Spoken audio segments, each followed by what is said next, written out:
नमस्कार।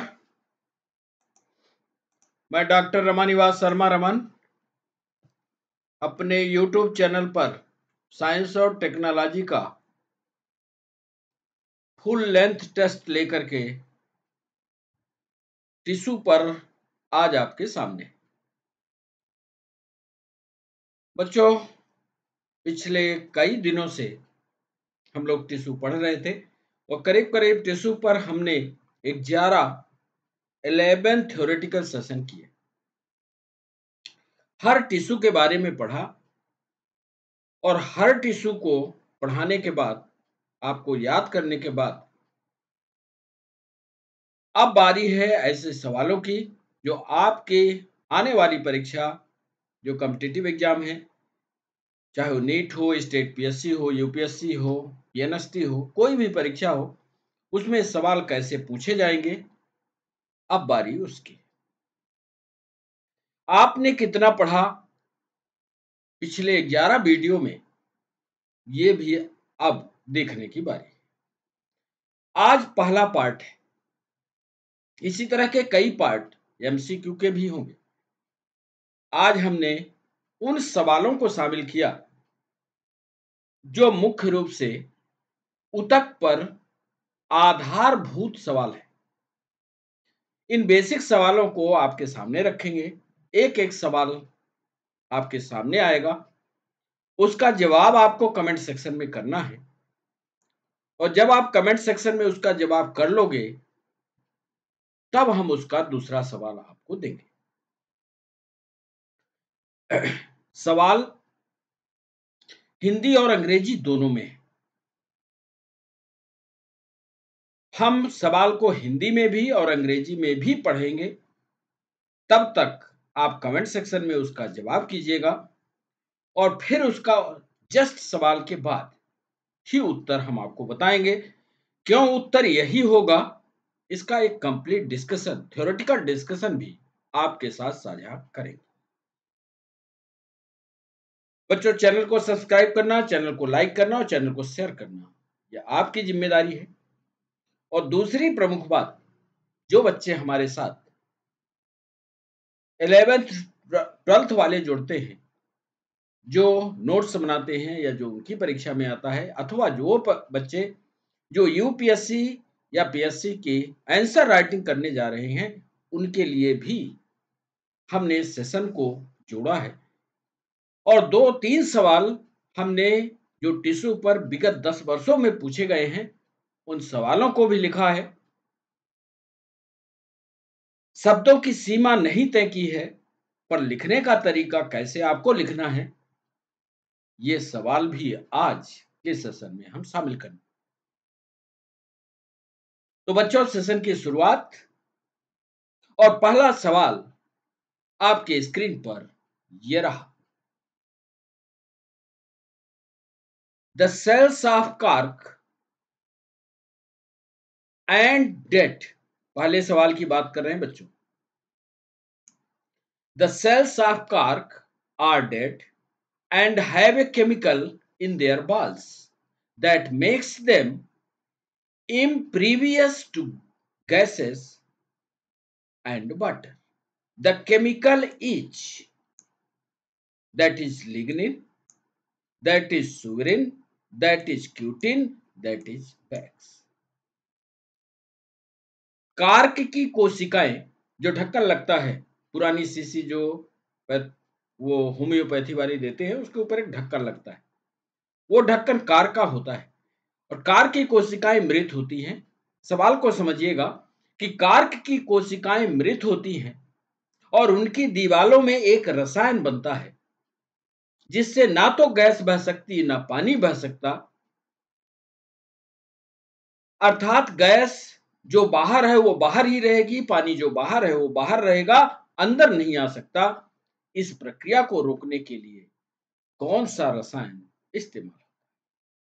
कई परीक्षाओं में यह सवाल पूछा गया है, आपको बताना है सही जवाब क्या है। क्या वो लिग्निन है, क्या वह सुबेरिन है, क्या वह क्यूटिन है, क्या वह मोम है? कमेंट सेक्शन में यदि आप हमारे साथ लाइव हैं तो कमेंट सेक्शन में लिखिए आप कि इसका सही जवाब ए है, बी है, सी है कि डी है। और जब आप जवाब लिख लेंगे इसका और हमारे सामने स्क्रीन पर दिख जाएगा, तब हम इसका सही उत्तर क्या है ये आपको बताएंगे। फिर से एक बार सवाल को पढ़ देते हैं कि कार की कोशिकाएं मृत होती हैं और उनकी दीवारों में एक रसायन होता है जो गैसों और पानी के प्रति अभेद्य बनाता है। वह रसायन लिग्निन है, सुबेरिन है, क्यूटिन है या मोव है। और बच्चों, इसका सही जवाब ये रहा और सही जवाब इसका होता है सुबेरिन। यह है कार्क कोशिका का सेक्शन काटा हुआ एक चित्र जिसमें सारी चीजों को दिखाया है। सबसे बाहर होता है एपिडर्मिस, फिर एपिडर्मिस को सपोर्ट करती हुई कॉम्प्लीमेंट्री सेल्स होती हैं, उसके बाद कार्क का कैम्बियम होता है और फिर सेकेंडरी कार्टेक्स। कहां ये सुएरिन होता है जो गैसों के आदान प्रदान या इंटरचेंज को रोकता है, इसके लिए चित्र नंबर ये 2, इसको ध्यान से देखिए। ये पूरी की पूरी सेल वॉल हो गई जो सबसे बाहर है, और इस सेल वॉल के जस्ट भीतर, जस्ट ध्यान से देखिएगा चित्र को, इस सेल वॉल के ठीक भीतर एक ये धागे नुमा बिल्कुल पतली पतली रचनाओं के कई धागे आपस में लपेटे हुए एक रचना होती है, और यही धागे की रचना जो है वो सुबेरिन की बनी। फिर इसके बाद जो पीला कलर आता है वो प्लाज्मा मेम्ब्रेन, और उसके बाद ये साइटोप्लाज्म, और फिर बीच में रितिका। रितिका बड़ी होती है, पौधे की कोशिका है, इसका डिस्कशन हम विस्तार से कर चुके हैं। तो आज के पहले सवाल पर यह रहा हमारा डिस्कशन। सुबेरिन कहां होता है जो हवा और पानी के प्रवाहन को रोकता है? यह सवाल नीट में, यह सवाल पीएनएसटी में, यह सवाल एमपीएसआई और यह सवाल यूपीएससी ने पूछा कि कार्क की कोशिकाओं से गैसों का आदान प्रदान नहीं हो पाता। क्यों नहीं हो पाता? क्योंकि वहां पर एक रसायन पाया जाता है और वो रसायन सुबेरिन। अक्सर बच्चे यहां पर इस सवाल पर गलती करते हैं और वो लिग्निन या क्यूटिन लिखते हैं। मत कीजिएगा गलती, और इसका सही जवाब होगा बी यानी सुबेरिन।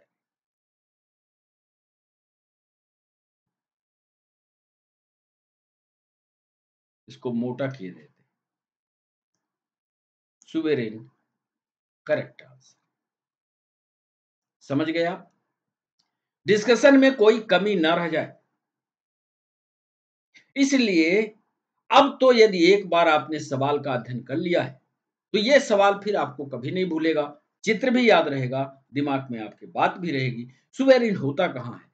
कोशिका भित्ति होती है और कोशिका के अंदर धागे नुमा रचना की 2, 3, 4 कई परत लगी होती है। फिर इसके बाद प्लाज्मा मेम्ब्रेन होती है, फिर इसके बाद साइटोप्लाज्म। तो ये था पहला सवाल, और आशा है कि आपको यह सवाल समझ आया होगा। चलते हैं दूसरे सवाल की ओर। और बच्चों, दूसरा सवाल आपके स्क्रीन पर ये रहा। The flexibility in plants is due to a tissue called. सब कुछ पढ़ाया है, जितने 11 वीडियो हमने लाइव किए हैं, आपके साथ साझा किए हैं, और जो बच्चे नहीं पढ़ पाए हैं उनको बैक जाना चाहिए, वो वीडियो सारे पढ़ने चाहिए। छोटे छोटे वीडियो हैं, 30-30, 40-40 मिनट के। एक दिन में आप यदि उसको पढ़ लेंगे तो सारे उत्तर आपको बनेंगे। आज तो सवाल आधारभूत सवाल है, इसके बाद जो दूसरा सेशन लाएंगे तो थोड़ा कठिन सवाल होंगे। The flexibility in plants is due to tissue is called, that is chlorenchyma, that is parenchyma, that is sclerenchyma, that is collenchyma. पौधों में जब तूफान और आंधी आती है तो पौधे नहीं टूटते, इधर उधर आंधी तूफान से झुक जाते। कारण बताओ? क्लोरेंकाइमा का कारण है, पैरेंकाइमा का कारण है, स्क्लेरेंकाइमा का कारण है, कोलेंकाइमा का कारण है। अलग अलग प्रकार से हमने आपको इसकी थ्योरी पढ़ाई है। आप कमेंट सेक्शन में इसका जवाब कीजिए। और ऐसा मत कीजिए कि कमेंट सेक्शन में ना लिखें, जो भी आता हो आपको लिखिएगा जरूर। फिर यह देखिएगा कि आपकी तैयारी किसी कॉम्पिटिटिव एग्जाम के प्रति कितनी बेहतरीन है, और हमको भी पता लगेगा कि जितने सेशन हमने 11 के 11 लगाए उसको आपने कितनी ईमानदारी से पढ़ा। बच्चों, दूसरा सवाल, जिससे पौधों में लचीलापन आता है, उसका सही जवाब होगा कोलन काइमा। जब हम थ्योरी पढ़ा रहे थे तो ये चित्र बना, याद आया आपको? इसकी जो कोशिका थी, थिकनेट कॉर्नर्स थे, मोटे मोटे कोने थे, और ये कोने जो है ये पैक्टिन के बने। बाकी सब कुछ वही है, कोशिका है तो वैक्यूल हो गई, सेल वॉल होगी, सब कुछ वही होगा, प्रोटोप्लाज्म होगा, सब कुछ होगा। हमने लिखा collenchyma tissue is specialized to provide flexibility to various parts of the plant like petiole, like stem, since they are non-lignified. It allows for easy bending without break. जब तक लिग्निन की मात्रा, ध्यान रखना, इस बात को भी यही समझा दिया है कि जब तक लिग्निन की मात्रा इकट्ठी नहीं हो जाती तब तक किसी भी पौधे के किसी भी पार्ट में लचीलापन बना रहता है, और जैसे ही लिग्निन का डिपोजिशन हो जाता है पौधा मजबूत और ठोस हो जाता है, कठोर हो जाता है, और फिर वही टिश्यू स्क्लेरेंकाइमा में परिवर्तित हो जाता है। ये सारे के सारे डिस्कशन हम पिछले 11 वीडियो के किसी न किसी पार्ट में किए होंगे, उसको बेहतरीन से पढ़ना और इसका सही जवाब बताना कि साहब इसका सही जवाब कोलन काइमा। कंफ्यूज करने के लिए क्लोरेन काइमा भी लिखा था। बहुत सारे बच्चे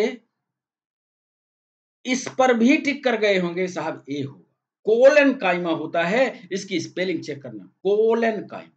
क्लोरेन काइमा कहां होता है? क्लोरोप्लास्ट वाले हिस्से, खाना बनाने वाले में क्लोरेन काइमा। आइए दूसरा सवाल जिन बच्चों से बन गया, बहुत अच्छी बात, सारा वीडियो उनने पढ़ा होगा तो ये सवाल बन जाएगा। हर सवाल में ट्रिक पकड़ना, कहां हम उस ट्रिक को शामिल करते हैं जब आपसे बनता हुआ उत्तर आप गलत करते हैं। बच्चों, आपके स्क्रीन पर आने वाला है तीसरा सवाल। गुर्दा जानते हो, किडनी जानते हो, पहले हिंदी में पढ़ते हैं सवाल को कि गुर्दे की नलिकाओं, लार ग्रंथियों की नलिकाओं, नलिकाओं की बात कर रहे हैं, ट्यूब्यूल्स की बात कर रहे हैं, कि परत में मौजूद ऊतक है। गुर्दा की बात नहीं कर रहे, गुर्दा की नलिकाओं की बात कर रहे हैं। सोच लेना तब जवाब करना, क्योंकि पक्का है कि आप उत्तर गलत करने जा रहे हो। यही हमने वो सवाल दिया है कि आप उत्तर गलत करो, लेकिन सोच समझकर जब जवाब करोगे तो उत्तर गलत नहीं होगा, क्योंकि इसको भी हमने पढ़ाया। The tissue present in the lining of kidney, tubules and ducts of salivary gland. ये पीएनएसटी का सवाल है। That is squamous epithelium, that is glandular epithelium, that is cuboidal epithelium or that is columnar epithelium. जो भी सही जवाब हो आप कमेंट सेक्शन में लिखिए। ए सही है, बी सही है, सी सही है या डी सही है। कमेंट सेक्शन का उपयोग करते हुए सही जवाब बताइए, फिर हम आपको उत्तर दिखाते हैं। नलिकाओं को ध्यान में रख करके करोगे तभी ये उत्तर बनेगा। और बच्चों, इसका सही जवाब होगा, सही जवाब है क्यूबॉइडल एपिथेलियम, यानी घनाकार, यानी सी। अब आपने क्या किया, किस आधार पर किया, ये आप अपने दिमाग पर सोचिए। हमने क्यों इसका सही जवाब बताया क्यूबॉइडल, ये भी लिख रहे हैं। पहले तो चित्र देख लो, ये नाली है, देख रहे हो जहां हमने लाल खींचा, ये नाली पर जो गोल गोल कोशिकाएं दिख रही हैं, ये क्यूबाइडल एपिथेलियम। ये किडनी की ट्यूब्यूल है, किडनी की नलिका है, और इस पर जो चारों तरफ ये आपको कोशिकाएं दिख रही गोल गोल, ये क्यूबाइडल एपिथेलियम। हमने लिखा cuboidal epithelium is present in the lining of duct of the salivary gland. Cuboidal epithelium होता है। The epithelial type is found in the small collecting duct of the kidney, pancreas and salivary. NEET ने सवाल पूछा था कि pancreas की duct में कौन सा एपिथेलियम पाया जाता है। अब आप सोच करके हमें बताओ कि यदि हम आपसे सवाल ना पूछे होते, सिर्फ किडनी और सैलिवरी ग्लैंड पूछा था, और घुमा करके आपसे सवाल पूछे होते कि पैनक्रियाज में कौन सा एपिथेलियम होगा, क्या आप जवाब करते? ईमानदारी से लिखना कमेंट सेक्शन का उपयोग करते हुए, क्या आप पैनक्रियाज की दीवार में बताते हमको क्यूबाइडल एपिथेलियम होता है। क्यूबाइडल एपिथेलियम में यदि इसका ट्रांसवर्स सेक्शन काटते हैं बच्चों, तो इस तरह की कोशिकाएं दिखती है, नाली दिखती है। ये बीच की हो गई नाली, और इसको घेरे हुए जो कोशिकाएं हैं, ये क्यूब के आकार की होती है, ऐसी ऐसी, ये क्यूब के आकार। तो ये हमारा सवाल बहुत इंपॉर्टेंट सवाल है। एक ही सवाल की यदि पूरी की पूरी थ्योरी आपके दिमाग में घुस गई, तो वो वाला सवाल कभी भी गलत नहीं होता। यानी गुर्दे की नलिकाओं, लाल ग्रंथियों की नलिकाओं, पैनक्रियाज की नलिकाओं में जो मौजूद होगा ऊतक, वह घनाकार उपकला ऊतक। बच्चों, चौथा सवाल आपकी स्क्रीन पर। मांसपेशियों को हड्डी से जोड़ने वाले संयोजी ऊतक को क्या कहा जाता है? That is ligament, that is कंडरा, दैट इज तंत्रिका ऊतक, या सब कुछ। The connective tissue that connects muscle to bone, called. हमने एक याद करने का तरीका वीडियो पर दिया था और नाम रखा था बबलू। पूरा विस्तार से नहीं बताएंगे, आप चाहो तो जल्दी से कमेंट सेक्शन का उपयोग करो और बता दो हमको कि ए सही है कि बी सही है कि सी सही है, फिर डी सही है। फिर से हम अंग्रेजी में पढ़ देते हैं। The connective tissue that connects muscle to bone is called ligament, that is called tendon, that is called nervous tissue, that is all of the above. यहां भी गलती करने जा रहे हो, सोच लेना, और नहीं किया तो इसका सही जवाब होगा बच्चों चौथे सवाल का टेंडन, यानी कंडरा। और आपको पढ़ाया है कि बबलू का मतलब होता है bone to bone. Bone, B B L, bone to bone हमेशा लिगामेंट। और हमने सवाल क्या पूछा? मांसपेशियों को हड्डी से जोड़ना, यानी muscles to bone, that is called tendon. लिखा हुआ है ये बी पर, इसलिए इसका सही जवाब होगा कंडर।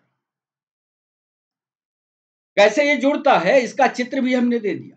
ये मसल है और ये हड्डी है।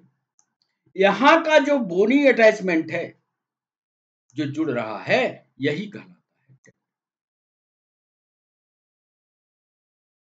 बच्चों, पांचवा सवाल आपके screen. The tissue that helps in the movement of our body are. सोच समझकर सवाल को पढ़ लीजिएगा, यहां भी गलती करने जा रहे हो। The tissue that help in the movement of our body are muscular tissue, are skeletal tissue, are nervous tissue, are all of the above। Hindi में भी पढ़ते हैं। हमारे शरीर की गति में सहायता करने वाला ऊतक कौन सा है? मतलब जो हम चलते हैं एक स्थान से दूसरे स्थान पर जाते हैं, क्या उसमें मांसपेशी ऊतक मदद करता है? क्या उसमें कंकाल ऊतक मदद करता है? क्या उसमें तंत्रिका ऊतक मदद करता है? क्या तीनों ऊतक मदद करते हैं? बताओ बताओ। कमेंट सेक्शन में आपको जल्दी से बताना है, और जल्दी बताया तो उत्तर गलत, थोड़ा सोच करके बताओगे तभी उत्तर सही होगा। निक ने सवाल पूछा, the tissue that help in the movement of our body are muscular, skeletal, nervous and all. भाषा को हमारे शरीर की गति में सहायता, गति में सहायता, बार बार हम आपको प्रेशर दे रहे हैं किसी बात पर, गति में सहायता।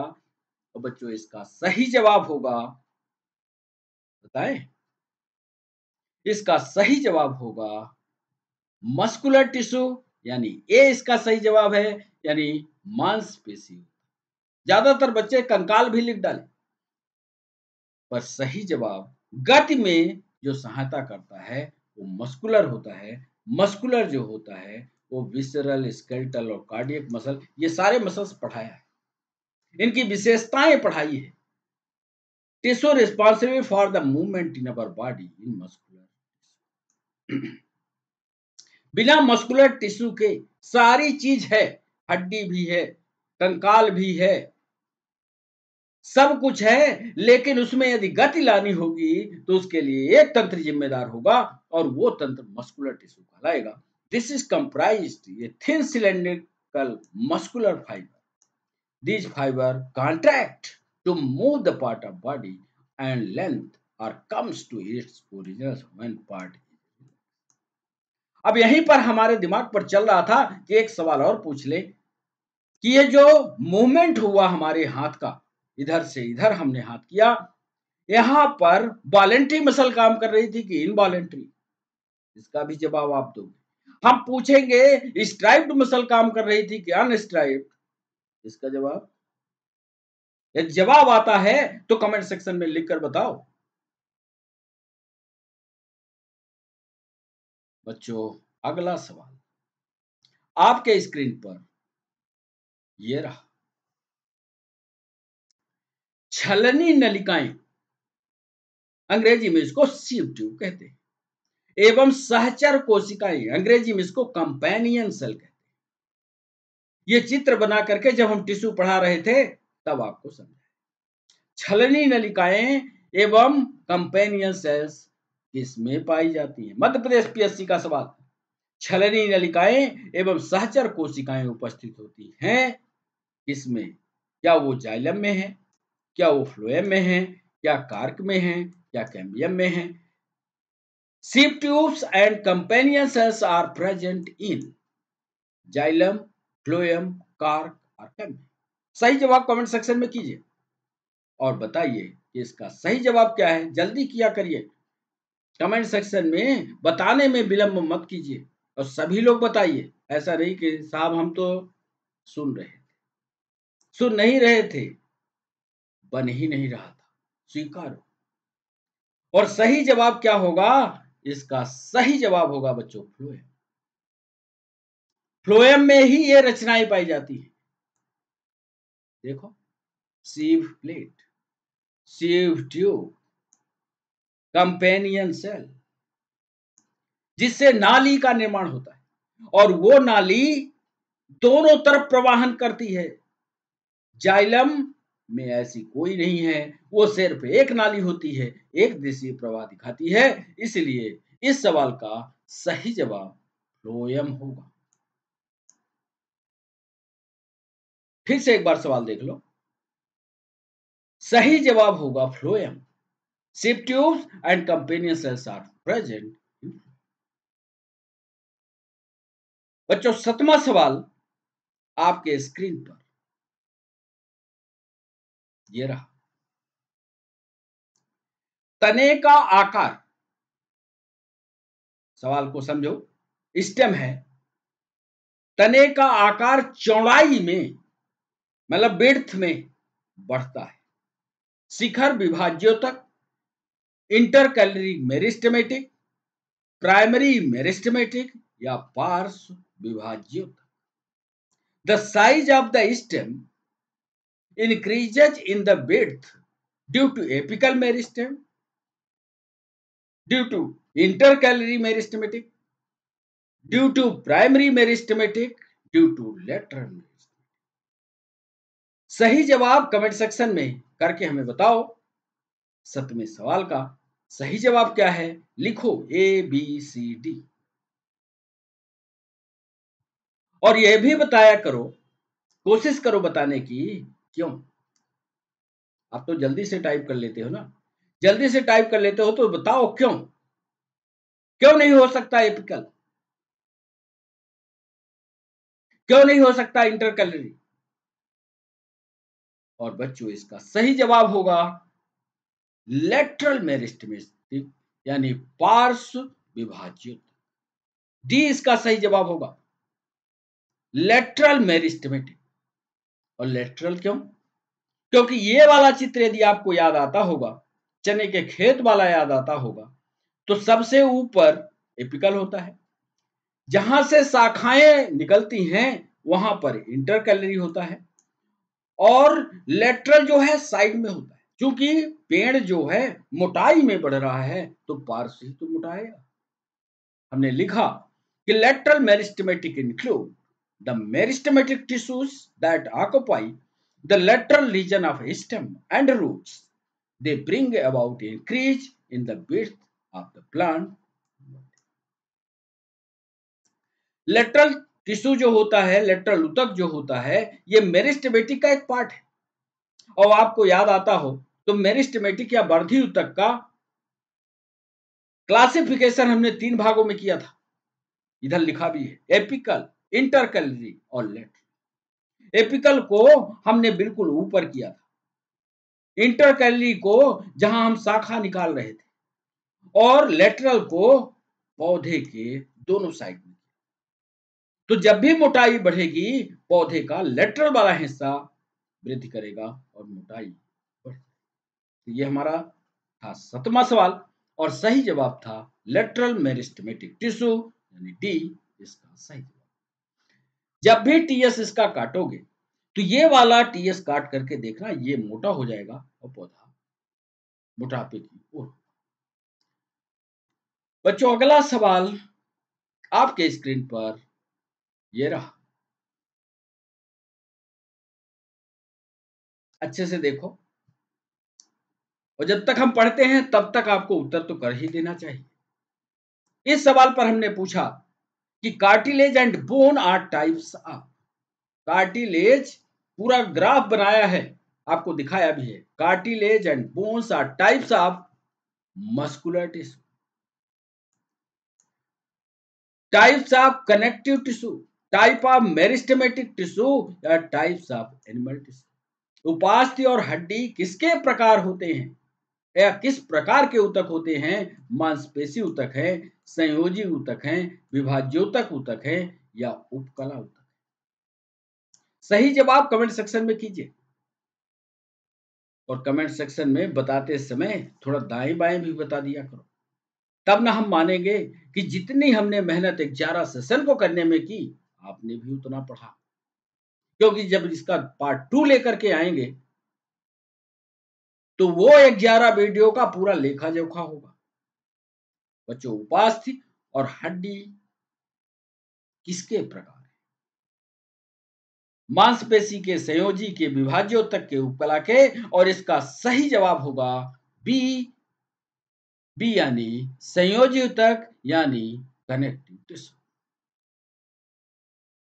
पढ़ाया है, अभी जस्ट पढ़ाया है, एक दिन कार्टिलेज पढ़ाया, एक दिन बोन पढ़ाया। Bone and cartilage are two specialised forms of connective tissue. ये संयोजी ऊतक के प्रकार ही है, which are composed of cell embedded within an extracellular matrix। इनकी एक संरचना देखते हैं तो इनके अंदर एक तरलीय रचना, एक मैट्रिक्स होता है जो शरीर के एक हिस्से से या कोशिका को, एक कोशिका को दूसरी कोशिका को जोड़ने का काम करता है। इसलिए ये बोन और कार्टिलेज दोनों के दोनों कनेक्टिव टिश्यू। बोन और कार्टिलेज का हमने यहाँ चित्र भी लगाया है, हालांकि इन चित्रों को आपको थ्योरी के वाले सेशन में पढ़ा भी चुके हैं। अब कितना आपने ग्रहण किया है, कितना आपने पढ़ा है, ये आप पर निर्भर है। बच्चों अगला सवाल आपके स्क्रीन पर ये रहा। जाइलम और फ्लोएम किसके उदाहरण हैं? क्या वो एपिडर्मल टिश्यू के हैं? क्या वह सिंपल टिश्यू के हैं? क्या वह प्रोटेक्टिव टिश्यू के हैं या कॉम्प्लेक्स टिश्यू के हैं? जाइलम और फ्लोएम इसके उदाहरण हैं। एपिडर्मल टिश्यू, सरल ऊतक, सुरक्षात्मक ऊतक या जटिल ऊतक। किसके उदाहरण हैं ये भी हमने ग्राफ पर बना करके और आपको समझाया है, और आप पा जाओगे उत्तर 9वें सवाल का सही जवाब होगा डी, यानी जटिल ऊतक यानी कॉम्प्लेक्स टिश्यू।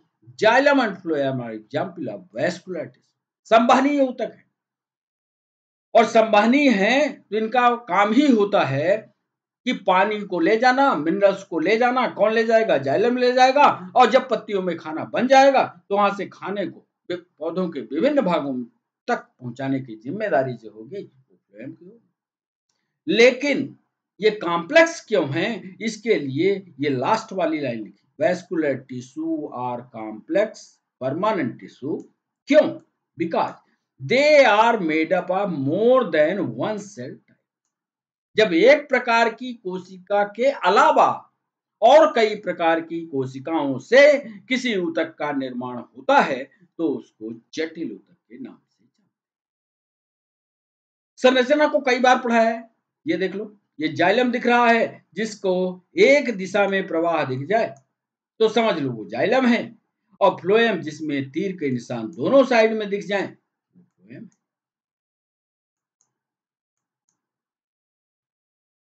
बाकी संरचना को उन 11 वीडियो पर वापस जाइए और उसको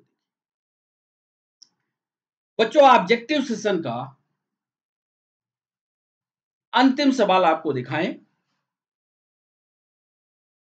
और फिर इसके बाद आंसर राइटिंग कैसे करवाई है ये भी अभी आपको दिखाना है। पहले अंतिम सवाल देखिए, 10वां सवाल देखिए। ये रहा 10वां सवाल आपके स्क्रीन। वह ऊतक जिनकी कोशिकाएं विभाजित होने तथा पुनः विभाजित होने में सक्षम होती हैं, क्या वह जटिल ऊतक है? क्या वह संयोजी ऊतक है? क्या वह स्थायी ऊतक है? क्या वह मेरिस्टेमेटिक ऊतक है? A tissue whose cells are capable of dividing and redividing is called complex tissue, connective tissue, permanent tissue या मेरिस्टेमेटिक टिश्यू। सही जवाब कौन सा होगा बताइए ना। एक ऐसा ऊतक है जिसमें कोशिकाएं एक बार नहीं सैकड़ों बार विभाजित होती हैं। कौन सा है? तो रटा रटाया है, और इसका सही जवाब होगा डी, यानी मेरिस्टेमेटिक टिश्यू। वर्धी ऊतक इसको हिंदी में कहते हैं the cells of meristematic tissue. इस तरह से विभाजन होता है बच्चों, एक कोशिका दो में, फिर दो, फिर दो में। इस तरह से कोशिकाओं की संख्या 4 हो जाती है, और इसके कारण पौधा लंबाई में ऊपर की तरफ बढ़ जाता है। The cells of meristematic tissue divided actively to form a specialized structure such as bud, leaves, flower, tip of root and shoot. These cells help to increase the length and girth. यह पौधे की लंबाई तो बढ़ाती बढ़ाती हैं, साथ में चौड़ाई भी बढ़ाती हैं। तो ये कहलाता है मेरिस्टेम। तो ये आज जो हमने 10 सवाल आपसे पूछे, आपको ये कमेंट सेक्शन में हमें बताना है कि कितने सवाल आपने किए या कितनी थ्योरी आपको जानकारी है। फिर से जब अगला सेशन हम बनाएंगे या अगले सेशन में हमारी आपकी मुलाकात होगी तो फिर सवाल होंगे, उन सवालों को फिर ऑब्जेक्टिव के रूप में करिएगा। तब तक एक सवाल हमने दिया पीएससी और यूपीएससी वालों को। सवाल था आपके लिए भी जरूरी है, जो कॉम्पिटिटिव एग्जाम की एग्जाम दे रहे हैं उनके लिए, 12th या 11th की परीक्षा दे रहे हैं उनके लिए भी जरूरी है कि 4 difference between bone and cartilage. Answer writing में आया कि कोई 4 अंतर लिखिए अस्थि और उपास्थि। कोई भी 4 अंतर लिखिए अस्थि और उपास्थि। ये बच्चों आंसर राइटिंग है, आंसर राइटिंग। हमने लिखा हड्डियां कठोर लोचदार कठोर अंग हैं जो कशेरुक कंकाल का हिस्सा होते हैं। हड्डियां दो प्रकार की होती हैं, ये सब कुछ पढ़ाया है, सघन और स्पंजी। अस्थि कोशिकाओं में ऑस्टियोसाइट्स के रूप में जाना जाता है। रक्त वाहिकाएं पाई जाती हैं, मैट्रिक्स कार्बनिक और अकार्बनिक दोनों। उपास्थि एक नरम, लोचदार और लचीला संयोजी ऊतक है जो हड्डियों को एक दूसरे के खिलाफ रगड़ने से बचाता है। उपास्थि तीन प्रकार की होती है, हाइलिन, फाइब्रोकार्टिलेज और लोचदार। उपास्थि कोशिकाओं में चोड्रोसाइट्स के रूप में जाना जाता है। चोड्रोसाइट कोन्ड्रोसाइट्स के नाम से जाना जाता है। रक्त वाहिकाओं के अनुपस्थित पोषक तत्व प्रसार के माध्यम से प्राप्त होते हैं। मैट्रिक्स पूरी तरह जीवित होता है। अंग्रेजी में लिख दिया, it is soft, elastic and flexible. It is hard, tough and inflexible. It's matrix occurs in homogeneous mass. It matrix occurs in lamina. इसमें मैट्रिक्स जो होता है पूरे पूरे कार्टिलेज में फैलता है और हड्डी में विशेषता हो जाती है कि ये कॉलम के रूप में व्यवस्थित। Tissue has a rich blood supply, किसमें? कार्टिलेज। जबकि बोन में रिच ब्लड सप्लाई नहीं होती क्योंकि ठोस हो चुकी है। ग्रोथ इज बाई डायरेक्शनल, इसकी ग्रोथ जो होती है दो दिशीय होती है। इसकी कार्टिलेज की याद कर लो, दो दिशीय का मतलब कोई चीज इधर बढ़ रही है तो जितना इधर बढ़ेगी सेम इतना इधर भी बढ़ेगी। लेकिन बोन हमेशा यूनिडायरेक्शनल होती है। बोन यदि यहां से शुरू होगी तो सिर्फ ऐसे बढ़ती चली, ये व्यवस्था। तो ये पीएससी यूपीएससी 12th वाले बच्चे इसका भी नोट्स बनाए। बोन और कार्टिलेज में अंतर क्या होता है इसका बढ़िया बना करके। एक सवाल पूछा गया मध्य प्रदेश पीएससी में कि जाइलम और फ्लोएम के बीच में अंतर बताइए। तो जाइलम और फ्लोएम को हिंदी में भी लिखा है, पढ़ाया भी है। लिखा, it conduct water and minerals from root to leaves. Phloem it conducts food from the leave to all part of the plant. It is composed of mainly dead element. याद रखना, जाइलम में मुख्य रूप से मरे हुई संरचनाएं ज्यादा, जबकि फ्लोएम में मेनली लिविंग एलिमेंट होते हैं, जिंदा होते हैं। ये यूनिडायरेक्शनल होता है, ये बाई डायरेक्शनल होता है। It has 4 type of cells, tracheids, vessels, xylem parenchyma and xylem. It has 4 type of cells, phloem fibre, sieve tube, companion cell and phloem parenchyma. यहां हिंदी में लिखा, इनमें वाहिनिकाओं, जाइलम मृदुतक तथा जाइलम फाइबर होते हैं। इस ये मृदा से जल तथा खनिज लवणों को पादप के विभिन्न भागों में पहुंचाते हैं। जाइलम मृदुतक के अलावा अधिकांश कोशिकाएं मृत होती हैं। याद कर लेना, नोट्स बना लेना, और यदि मान लो आंसर राइटिंग में आता है तो इन्हीं बातों को लिखना। ऐसा नहीं कि अपनी मर्जी से अपना अंतर। तो ये जाइलम और फ्लोएम वाला एक सवाल। एक सवाल एक बच्चे ने पूछा, ब्लड या खून को कनेक्टिव टिश्यू क्यों कहते हैं? क्यों है ये संयोजित? उसके लिखा, blood as a connective tissue क्योंकि blood serves purpose of containing the body system by transporting substance। इसलिए कनेक्टिव टिश्यू है कि यह शरीर के सभी अंगों को आपस में जोड़ता है। Blood is mesodermal in origin like any other connective tissue. ये दूसरा सबसे महत्वपूर्ण कार्य। आप जानते हो ओरिजिन में एक्टोडर्म होता है, मेसोडर्म होता है, एंडोडर्म। नीट ने सवाल पूछा कि ब्लड की उत्पत्ति किससे होती है? एक्टोडर्म से, मेसोडर्म से, एंडोडर्म से। हमेशा याद रखना, जितने भी हमारे शरीर में ऊतक हैं सब के सब मेसोडर्म से निकलते हैं। ब्लड भी मेसोडर्म से। इसलिए चूंकि यह ब्लड मेसोडर्म से निकलता है इसलिए ये मी कनेक्टिव टिश्यू। एक और सवाल, पैरेन्काइमा जो होते हैं किस क्षेत्र में स्थित होते हैं? पैरेन्काइमा याद आया? Parenchyma, collenchyma, क्लोरेन्काइमा।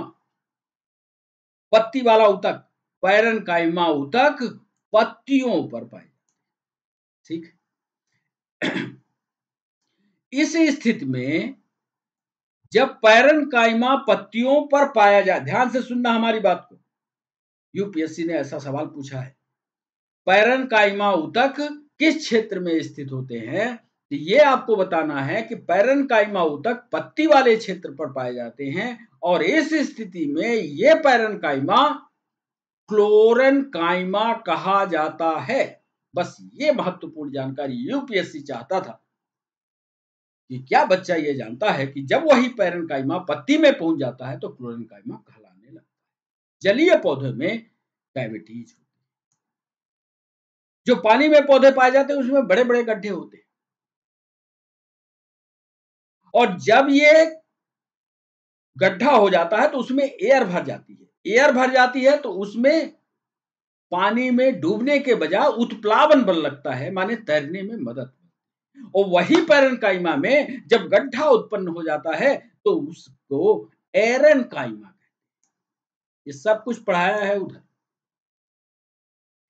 एक छोटे से सवाल ने यूपीएससी का छोटा सा सवाल पूरे साइंस को हिला रहा है। ये देखिए, पैरेन्काइमा ऊतक किस क्षेत्र में उपस्थित है, आप बताना। जब पत्तियों पर होगा तो क्लोरेन्काइमा होगा, जलीय पौधों में जब गुहिकाओं के रूप में होगा तो एरेन्काइमा होगा। अतः ये पत्ती में, तने में और जड़ सब में पाए जाते हैं, लेकिन काम के अनुसार इनके प्रकार अलग अलग हो जाते हैं। ये पैरेन्काइमा हमने आपको पढ़ाया है। जो 11 वीडियो हमने बनाए हैं उसमें पैरेन्काइमा को अलग से इसी चित्र को समझाया कि ट्रांसवर्स सेक्शन काटा जाए तो ये पैरेन्काइमा देख रहे हो, बड़ी कोशिका, ये बाहर की सेल वॉल, ये उसका साइटोप्लाज्म, ये नाभिक, ये सारी रचना। तो ये सवालों पर जो हमने लिखे, वो कोई भी बच्चा हो, किसी की भी तैयारी कर रहा हो, खासकर यूपीएससी पीएससी वाले तो लिखे ही। 12th की तैयारी कर रहा तो नोट्स बनाए ऐसे सवालों का, नहीं कर रहा है, नीट की तैयारी कर रहा है, तब भी ये जाने कि पैरेन्काइमेटस ऊतक ही क्लोरेन्काइमा है, पैरेन्काइमेटस ऊतक ही एरेन्काइमा है, और एरेन्काइमा कब है, जब वह उत्प्लावन करता हो, किसी पौधे को पानी में डूबने से बचाता। तो बच्चों, ये कुल 10 सवाल और 4 सवाल आंसर राइटिंग के आज के सेशन में हमने शामिल किया। कैसे लगे सवाल और कैसा रहा डिस्कशन, जरूर हमें बताइएगा। फिर हमारी आपकी मुलाकात होती है नए सेशन। तब तक के लिए बच्चों, बाय बाय, नमस्कार।